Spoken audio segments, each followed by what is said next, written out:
Students, now we are in lesson number 6 control structures. அதனோட detail questions தான் இப்போ பார்க்க போகிறோம். Write a detail note on for loop. இதுதான் first detail question.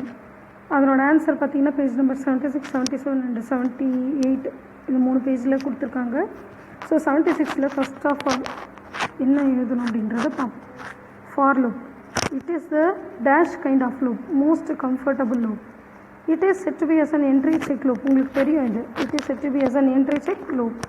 Why it is called as an entry check loop? Because it checks the condition at the beginning of the loop. So லூப்போட பிகினிங்கில் check பண்ணுறதுனால it is said to be as entry check loop.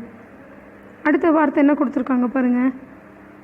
The loop is executed when if it is only true. Otherwise the loop is not executed. இது entry check loop. எப்போ execute ஆகும்?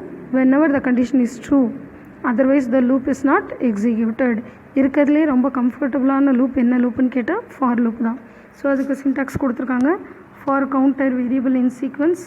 இதில் நல்லா கவனிச்சுக்கோங்க. ஃபாரில் கவனிங்க, இதில் ரொம்ப முக்கியமானது என்ன அப்படின்னு பார்த்தீங்கன்னா இந்த கோலன் சிம்பிள். அடுத்தது உள்ள தள்ளி எழுதணும். இந்த எல்ஸ் அப்படிங்கிற ஸ்டேட்மெண்ட் வந்து ஆப்ஷனல். அதனால தான் இதை என்ன பண்ணியிருக்காங்க, ஒரு ஓப்பன் ப்ராக்கெட்டில் கொடுத்துருக்காங்க. So else is optional. ஓகேவா? அந்த ஆனால் சின்டாக்ஸில் நம்ம எல்ஸ் மென்ஷன் பண்ணி காமிக்கணும். அது ஆப்ஷனல்னு மென்ஷன் பண்ணுறதுக்காக தான் இந்த சின்ன ப்ராக்கெட் வந்து மென்ஷன் பண்ணியிருக்காங்க. ஸோ எல்ஸும் கண்ட்ரோல் ஸ்ட்ரக்சர் தான், அதனால அதையும் கோலன் சிம்பிளில் மென்ஷன் பண்ணியிருக்காங்க. எல்ஸோட ஸ்டேட்மெண்ட்டை உள்ள தள்ளி எழுதியிருக்காங்க. இந்த இண்டென்டேஷன் கண்டிப்பாக முக்கியம். எப்பயுமே இது மெயின் ஸ்டேட்மெண்ட், இதுக்குள்ளே இருக்கிற ஸ்டேட்மெண்ட்டை நாம் உள்ள தள்ளி எழுதணும், இண்டென்ட் பண்ணி எழுதணும். இண்டென்ட் பண்ணாமல் பேராகிராஃப் மாதிரி எழுதுனீங்கன்னா அது தப்பு. இதில் இந்த ஆப்ஷனல் பிளாக்குன்னு அவங்க மென்ஷன் பண்ணியிருக்காங்க. ஸோ இது நீங்கள் எழுதணுன்ற அவசியம் கிடையாது. ஓகேங்களா? ஸோ ஃபார் லூப் பற்றி நீங்கள் சொல்லிவிட்டு, first of all what is a for loop? It is most comfortable loop. It is an entry check loop. It checks the condition at the beginning of the loop. It executes whenever the condition is true. otherwise the loop will not be executed அப்படிங்கிற வார்த்தையை சொல்லணும். அடுத்தது இப்போ இதில் என்னென்ன நம்ம mention பண்ணுறோன்னா, what are all the content present in the for loop. ஓகேவா? என்னென்ன பண்ண போகிறோம்?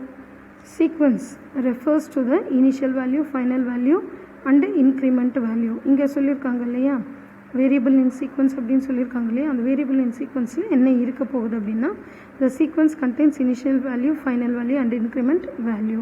இது C++ல. ஆனால் ஃபார் லூப்பில் இதை நம்ம எப்படி மென்ஷன் பண்ணுறோம்? ரேஞ்ச் அப்படிங்கிற ஃபங்க்ஷன் மூலமாக மென்ஷன் பண்ணிக்கலாம்.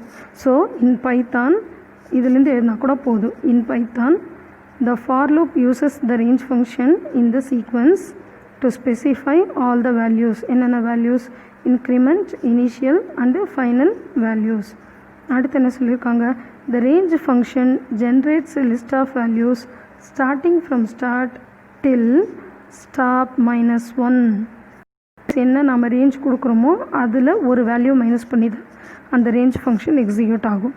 அடுத்தது சின்டாக்ஸ் கண்டிப்பாக ஃபார் லூப் கேட்டாங்கன்னா ரேஞ்ச் ஃபங்க்ஷனும் எக்ஸ்பிளைன் பண்ணணும். ஏன்னா ரேஞ்ச் ஃபங்க்ஷனில் தான் ஃபார் லூப்பையே நம்ம மென்ஷன் பண்ண போகிறோம்.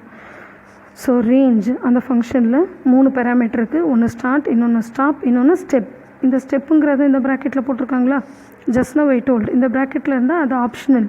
அப்படின்னு என்ன அர்த்தம்? நீங்கள் எந்த வேல்யூவும் கொடுக்கலன்னா பை டிஃபால்ட் 1 அப்படின்னு எடுத்துக்கும் ஸ்டெப் வேல்யூ. அதனால தான் அது ஆப்ஷனல்ன்றதுனால அப்படி போட்டிருக்காங்க. ஸோ ஸ்டார்ட்ன்றது it refers initial value, stop final value and step refers to increment value. So அதுக்கு சில எக்ஸாம்பிள்ஸ் கொடுத்துருக்காங்க. இவ்வளோ எக்ஸாம்பிளும் எழுதணும்னு அவசியம் இல்லை, ஏதாவது ஒரு எக்ஸாம்பிள் நீங்கள் எழுதிங்கன்னா போதும். அடுத்தது ஃப்ளோ சார்ட். கண்டிப்பாக ஃப்ளோ சார்ட் போடணும். இந்த இடத்துல கண்டிஷன் செக் பண்ணுறோம்.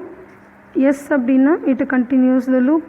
சாரி, கண்டிஷன் ரீச் ஆகிடுச்சு, அதாவது எல்லாமே முடிச்சிட்டோம் அப்படின்னா இட் எக்ஸிட். சப்போஸ் இல்லை அப்படின்னா திரும்ப அந்த லூப் போயிட்டு எக்ஸிக்யூட் ஆகும். அதை டிட்டர்மைன் பண்ணணும் ஃப்ளோ சார்ட்டில். அடுத்தது இருக்கிறதுல ரொம்ப சிம்பிளான example. For I in range 2,10,2.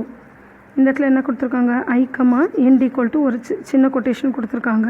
ஆக்சுவலாக எண்டுன்னு என்ன அர்த்தம்? இப்போது லாஸ்ட் வேல்யூ பிரிண்ட் பண்ணிவிட்டு ஃபைனலாக கர்சர் எங்கே இருக்கோ அதுதான் எண்டு. ஸோ அந்த இடத்துல ஒரு சிங்கிள் கோட்ஸ் கொடுத்துருக்காங்க. ஸோ ஒரு சிங்கிள் கேப் விட்டுட்டு அடுத்த வேல்யூவை கண்டினியூ பண்ணும். இப்போது 2 பாருங்கள், 2ங்கிறது ஸ்டார்ட் வேல்யூவா, ஸோ 2ல் ஸ்டார்ட் பண்ணோம். 10ங்கிறது end value. So end value -1ன்றதுனால இந்த எண்டுக்கு முன்னாடி எந்த வேல்யூவில் ஸ்டாப் ஆகிடும்னா 8ல் ஸ்டாப் ஆகிடும். ஏன் வந்து 8? இங்கே ஸ்டெப் வேல்யூ 2 கொடுத்துருக்காங்க. அப்போ இதுலேருந்து 2 வேல்யூஸ் வந்து முன்னாடி நின்றுடும். ஓகேங்களா? இப்போது ஃபஸ்ட் வேல்யூ 2, அதுலேருந்து 2 ஆட் பண்ணால் 4, அதுலேருந்து 2 ஆட் பண்ணால் 6, இதுலேருந்து 2 ஆட் பண்ணால் 8, 8லேருந்து 2 ஆட் பண்ணால் 10. ஆனால் ரேஞ்சோட மீனிங் என்ன? ஒரு வேல்யூ முன்னாடியே நிறுத்திடணும். அதனால் எதில் ஸ்டாப் ஆகிடுச்சு? 8ல் ஸ்டாப் ஆகிடுச்சு. ஒரு வேல்யூ பிரிண்ட் பண்ணிவிட்டு ஒரு கேப் கொடுக்க சொல்லியிருக்காங்க. அதனால் இந்த இடத்துல ஒரு கேப் வந்து வேல்யூஸ் வந்திருக்கு. கிளியர்?